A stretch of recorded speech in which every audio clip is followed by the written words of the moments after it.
Like currently I've played like 50 hours with this build. I'm pretty happy on how this turned out. I feel like this has the potential to do all charms by itself. Hey guys, GameFan here, back with another Median XL video, and this time we have the Cold Werewolf Druid guide. First I want to just go over the items, what I use, then the skill choices, and then we're gonna have a small showcase of the build. First let's just start with the weapon. We're using a Cold Blood. This is an insanely good sword for our build because it has first of all is a crystal sword base, which gives us all the innate cold damage. It has high attack speed, high base cold damage.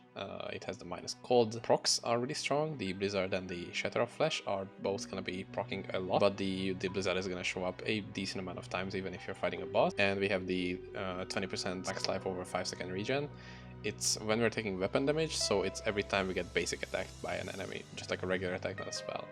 So this is really strong, but in case you don't have, in case you're, I don't know, playing single player or something, you can abandon Shinecraft, something like that. The reason this could be better is you have the life spark on melee attack, and you can possibly stack more damage onto this one than on this. And there is also a rune word which uses one enchanted rune, and it has way more damage because it has an insane percent dex on it.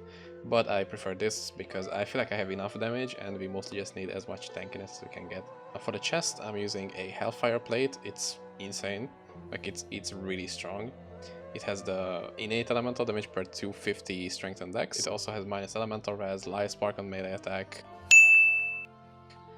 It has a max LE res. I sadly rolled a 1. It could roll a +2 LE res. And it has a decent amount of fizz res and everything else. It's a really strong chest. Before that, you probably want to use something like this. It's an arrow one, and it gives you 15% fizz res and all the speeds that you need. For the helm, I'm using a Cold Hunger. It has everything. Like, it's a druid skills. It has cold damage, lifesteal. Because of our skills, lifesteal is actually important, even though we are dealing cold damage and we don't get life back from it, but lifesteal is actually important. Again, a really strong offensive helm. Then for the gloves, I have a Snow Squall. It has max cold res per 80 cold res, which is currently giving me 3 extra cold resistance, max cold res.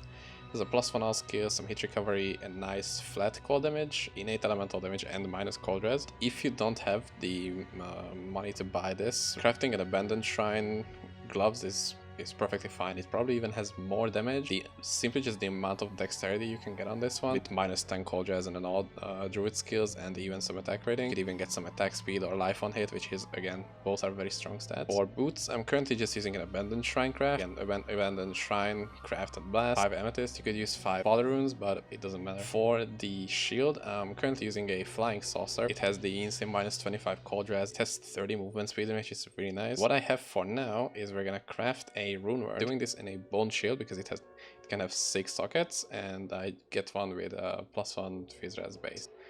So we're just gonna get in 3 jewels which have life on them, and then we make sure I get the order right. First, this one second, and this is the last. It has -1 enemy elemental res per 150 dex. This in itself currently gives me, I think, 25 with the minus elemental. It doesn't have movement speed, which is a little bit bad, but it also has the plus base block chance, which is really important. That's like one of the ways we can actually get to 50% block chance. It's pretty nuts. It has the life spark when blocking part, which, having 50 block chance, it's gonna proc pretty often. I'm gonna see we're gonna be a little slower. Like, this is our movement speed with the new, and this is with the old ones. So I forgot to explain some of my other items, my bad. So for the belt piece, we're using Sash of the Frozen Seas because of the minus mana drain in werewolf form. You don't have to use mana pulse as much. Totally use something like this. This is, again, abandoned shrine crafted, and it has an ice lance on melee attack proc, which is pretty strong. It can also roll minus 10 cold res and all the base dexterity, which is just raw amounts of damage. So pretty good, but this has some attack speed, so you don't have to put attack speed on your jewels, so you can focus on other stats. And it also has life on melee attack, which is, with this build, if you have 120% attack speed, you can attack 5 times a second. This is like 500 life per second. Jewelry, I have a +1 all skill, -4 cold res, and then I have a +2 Ouroboros with +20% dexterity, and then we have a Cold Sins talisman because it has innate elemental damage and -25 LE, and then I managed to get the +1 on it. I also have a weapon swap is gonna give us some extra duration and elemental damage to Mark of the Wild. So after we have the skill, the gear, let's go over the skills. Max out Bark Skin. Every 5 levels you can put 1 point into this, and you should max this as it gives us insane amounts of life and 600% defense. And you're going to put 20 points into Harvester. We can't use summons because we have melee devotion, but this synergizes into Symbiosis, which is gonna give us faster regeneration. Without it, it would be 100% life over 40 seconds, but now it's 100% life in 20 seconds. So basically double the healing we get from this. While we're at the rewards, let's go all over them. Mythal, it's really hard to use since the target needs to be stationary all times. So it's like a good buff if you want to use against, like, I don't know, Ascended Riftwalker or something.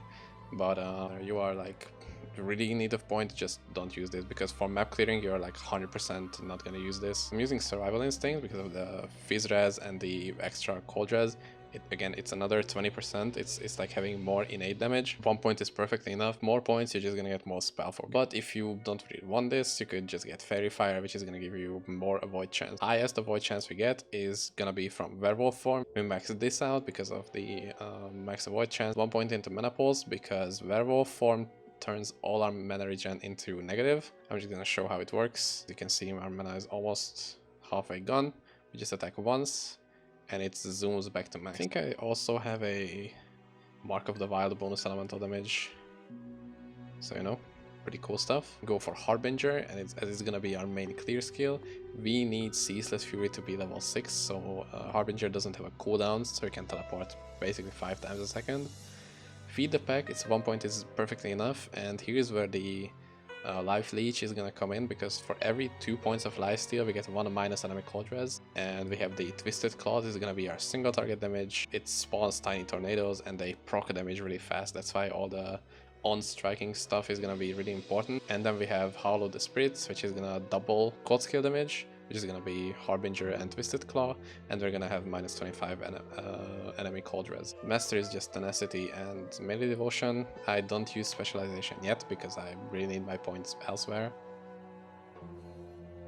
So the way I do this is I use my Mark of the Wild, I use my Symbiosis. I have those in a quick cast. The way you set up quick casts is you go into game settings, control settings, you scroll all the way down here, and these are going to be your quick quests. These are my scroll up and down. So now we have all of this, we're going to do a little bit of a showcase of the build. We make sure we have both of our buffs up, and make sure if you're changing acts, like if I were to teleport from Act 5 to Act 1, you have to recast Werewolf form, and the same goes here. The thing you need to know is Faustin Will is in Act 5, okay? So if you go in here, you don't need to change forms again. We apply Cold Howl, and then we're gonna teleport every single time. We're gonna spawn a huge number of crows. And as you can see, because of the Cold Hunger's on-striking proc, we are sending out a bunch of ice lances. If I were to equip my other shield, we would also see some more thin beams, which are the cryo beams.